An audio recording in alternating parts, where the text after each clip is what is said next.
नमस्कार मित्रांनो, रात्रीची नगरी या मराठी सत्यकथेच्या चॅनलमध्ये मी राजेश पाटील आपल्या सर्वांचं मनापासून स्वागत करतो. मित्रांनो, आज मी तुमच्यासमोर जी कथा सादर करणार आहे त्या कथेचं नाव आहे मावशीची मुलगी सुमन. तर मित्रांनो, कथेचं नाव ऐकून मी या कथेमध्ये तुम्हाला काय सांगणार आहे याचा थोडा तरी अंदाज आलाच असेल. मित्रांनो, ही एक VIP प्रीमियम कथा आहे. ही कथा तुम्हाला नक्की आवडेल अशा खात्रीसह कथेला सुरुवात करत आहे. तर मित्रांनो, माझ्या मावशीचं नाव शैला होतं. शैलाच्या मुलीचं नाव सुमन. आता ही सुमन जी होती ती माझ्यापेक्षा थोडीशी मोठी, 4-5 वर्षांनी मोठी, खूपच मस्त, दिसायला एकदम देखणी सुरूप. ती आमच्याकडे आली की 1-1 महिना 2-2 महिने जायचीच नाही. आणि प्रत्येक वर्षामध्ये उन्हाळ्याची सुट्टी आणि दिवाळीच्या सुट्टीला ती नेहमी आमच्याकडे असायची. दिवाळीचे 15 दिवस आणि उन्हाळ्यामध्ये 2 महिने ती आमच्याकडेच मुक्कामाला असायची. आता आमच्याकडे आली की ती इथून परत जायचं काही नाव घ्यायचं नाही. तिचं शरीर खूपच रेखीव, खूपच देखणं, एकदम आकर्षक होतं. तिचे पायाच्या ज्या पोटऱ्या होत्या त्या केळाच्या गाभाऱ्यासारख्या दिसायच्या आणि तिच्या हाताचे जे दंड होते ते खूप मजबूत आणि खूप मस्त मुलायम होते. त्याच्याकडं मी बघतच असे. माझे काही मित्र तर एकदम तिचे दिवाने होते. तिचं ढुंगण खूपच मस्त आणि एकदम भरीव आकारदार होतं. तिच्या गोलाकार ढुंगणाकडे बघून मी एकदम आहे भरत असे. ज्या वेळेला ती आमच्याकडे यायची राहायला त्यावेळेला मी तिच्या खूप आरी असायचो. तिची खूप लेवाशी करायचो. तिला काय खायला पाहिजे, काय प्यायला पाहिजे, तिला काय हवं काय नको, प्रत्येक गोष्ट मीच बघायचो. तीसुद्धा माझ्यासोबत खूपच मस्त मिळालेली होती.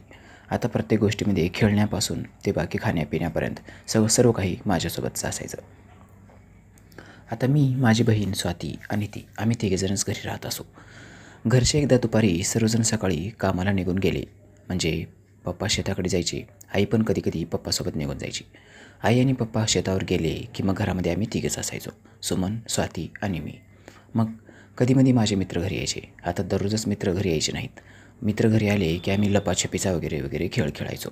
आता त्या लपाछपीच्या खेळामध्ये आमच्याकडे जास्त खोल्या असल्यामुळे कुणी कोणत्या खोलीत लपायचं, कुणी कोणत्या खोलीत लपायचं. नेहमीप्रमाणे मी ज्या खोलीमध्ये आमचे धान्याची पोते ठेवलेली असायची ती खोली मला लपायसाठी खूप आवडायची. कारण भरपूर पोते ठेवलेले असल्यामुळं त्या पोत्याच्या पाठीमागं जाऊन मी लपायचो आणि ही गोष्ट सुमनला खूप परफेक्टपणे माहीत होती. मी लपायला गेलो की ती त्या खोलीमध्ये यायची. जाणीवपूर्वक ती माझ्या शरीराच्या इकडे तिकडे हात लावायची. आता एकदा असं झालं की मी असाच लपलो होतो. तिथं थोडासा त्या खोलीमध्ये अंधार होता. पोत्याच्या पाठीमागं मी दडून बसलो होतो. ती थेट आली. तिला मी दिसलो होतो की नाही माहीत नाही, परंतु तिने थेटच माझ्या सामानाला हात लावला. मी ज्या ठिकाणी बसलो होतो तिथं ती आली आणि तिने डायरेक्ट खाली हात घातला. माझं साहित्य तिच्या हाताला लागलं. माझ्या साहित्याचा आकार थोडासा मोठा होता. तिच्या जसं हाताला लागलं तशी ती थोडीशी विचलित झाली आणि मला म्हणाली, राजेश, किती मोठं आहे रे हे, काय काठी घेऊन बसलास की काय? तुझी काठी खूपच दणकट आहे बाबा. तसं मला थोडं हिरमसल्यासारखं झालं, कारण याच्या अगोदर आमच्या दोघांमध्ये असं डबल मिनिंगचं वगैरे काही बोलणं व्हायचं नाही आणि हे स्पर्श वगैरे करायचं असं तर काही नव्हतंच.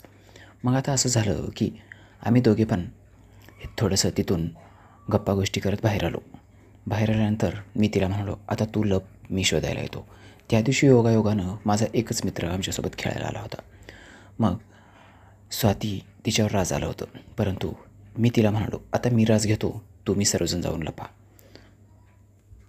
मी डोळे घट्ट मिटून थांबलो होतो आणि स्वाती, माझा मित्र आणि जी सुमन होती ते सर्वजण पुढे पळाले. मी बघितलं, मी ज्या खोलीत लपलो होतो पोत्याच्या त्याच खोलीमध्ये सुमन गेली होती. मी हळुवारपणे डोळा उघडा करून बघितलं आणि सुमन ज्या खोलीमध्ये गेली आहे त्याच खोलीमध्ये मी सुद्धा प्रवेश केला. आता तिथं साहजिकच थोडा अंधार होता. तिथं अंधार असल्यामुळं मी सरळ त्या खोलीत प्रवेश केला आणि इकडे तिकडे शोधू लागलो. ज्या ठिकाणी मी दडून बसलो होतो ना त्याच ठिकाणी सुमन पण बसलेली मला दिसली. मी सरळ खाली हात घातला आणि माझ्या हाताचा स्पर्श तिच्या पुच्छीला झाला. जसं माझ्या हाताचा स्पर्श झाला तशी ती उडाली आणि मला म्हणाली, अरे तुला वेडबीड लागली की काय? वर पकडायचं, खाली का पकडलास? मग मी सरळ तिच्या बॉलला हात लावला आणि म्हणालो, इथं पकडायचं असतं का? तशी ती हसू लागली आणि मला म्हणाली, काय यार, तुला तर भलतंच वेड लागलेलं दिसतंय, तू नाही त्याच ठिकाणी हात लावतोस, तू इथं कशाला हात लावतोयस? तसं मी तिला म्हणालो, मला तुझं ढोंगण खूप आवडते.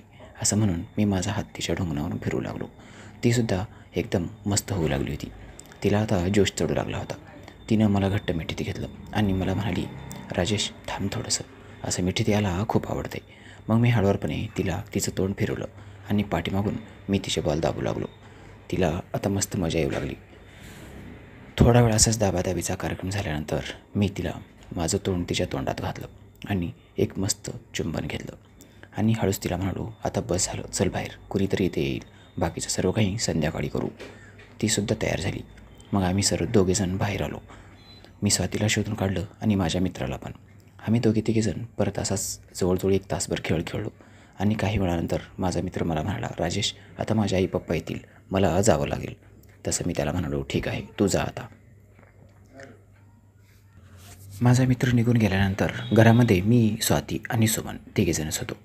आता आई पप्पा याला आणखीन बराच वेळ होता. मग मी स्वातीला म्हणालो, आणखीन काहीतरी आपण खेळूत ना. तशी ती मला म्हणाली, मला कपडे धुवायचे आहेत, आई पप्पा जर आले ना माझं मारून भुरता बनवतील, त्याच्यामुळं तुम्ही दोघं खेळा, आता मी काम करते घरातलं. मग सुमन मला म्हणाली, चल ना आपण लपाछपी खेळूत, मी तुला शोधायला येते, तू जाऊन लपून बस. मी म्हणालो, ठीक आहे, चल मग. मग मी नेहमीप्रमाणे माझ्या जागेवर जाऊन लपून बसलो. मग थोड्या वेळानंतर सुमनसुद्धा मला शोधत शोधत त्या खोलीमध्ये आली आणि आल्याबरोबर तिने हळूवारपणे आतून तो दरवाजा बंद केला. बाहेरचा दरवाजा बंद केल्यानंतर तिने अगोदर कानोसा घेतला. मी सुद्धा बाहेर येऊन थोडासा अंदाज घेतला आणि बघितलं तर स्वाती भांडे आणि कपडे धुण्यामध्ये व्यस्त होती. तिला घरामध्ये भरपूर काम पडलं होतं, त्याच्यामुळे ती काही लगेचच आमच्या खोलीमध्ये येणार नाही हे मला माहीत होतं.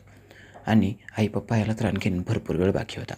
मित्रांनो, मी त्याच संधीचं सोनं करायचं ठरवलं आणि सुमनच्या गांडीवरून मी हात फिरवू लागलो.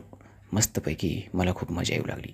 हळूवारपणे मी माझा हात तिच्या पूर्ण शरीरावरून फिरवू लागलो.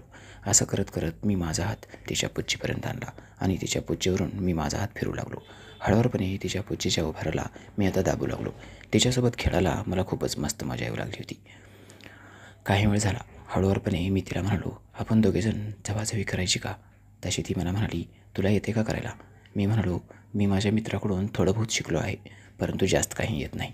तशी ती मला म्हणाली, मला पण थोडं बहुत जमतं आहे, माझ्या मैत्रिणीकडून मी पण थोडं बहुत शिकले आहे, बघू चल. असं म्हणून तिनं माझं सामान हातात घेतलं. तिने तिचा फ्रॉक वर केला आणि माझं सामान तिच्या त्या होलामध्ये घालायला लावलं आणि ती मला घट्ट धरून तशीच उभी राहिली. आता त्यावेळेला मला झटके वगैरे काही द्यायला यायचे नाहीत आणि तिला पण त्या गोष्टीतली काही जास्त माहिती नव्हती. तिने डायरेक्ट मला घट्ट मिठीत घेतलं आणि आम्ही दोघे जवळजवळ 10 ते 15 मिनटे तसेच एका जागेवर स्तब्ध उभे राहिलो. मित्रांनो, इतक्या वेळ थांबलो होतो, परंतु पुढं काय करतात आम्हाला काही माहीतच नव्हतं. फक्त दाबणे आणि त्याच्या आत घालणे एवढीच गोष्ट मला माहीत होती. असाच वेळ जात होता. 15 मिनटाच्या नंतर मी तिला बाजूला केलं आणि ती मला म्हणाली, आता बस स्वाती, आत येईल, सोड आता मला. ठीक आहे, असं म्हणून आम्ही दोघेजण पण बाजूला झालो. त्यानंतर त्या रात्री काय काय घडलं हे कथेच्या दुसऱ्या भागामध्ये मी तुमच्यासमोर शेअर करणार आहे. तोपर्यंत कथेला लाईक करा, आपल्या चॅनलला सबस्क्राईब करा. भेटूया कथेच्या पुढील भागामध्ये. हा भाग VIP प्रीमियम आहे, त्याच्यामुळं आपल्यासमोर थोडक्यामध्ये मांडला आहे. Bye bye. कथा नक्की आवडली असेल तर कथेला नक्की लाईक करा. सर्व काही मोफत आहे यार.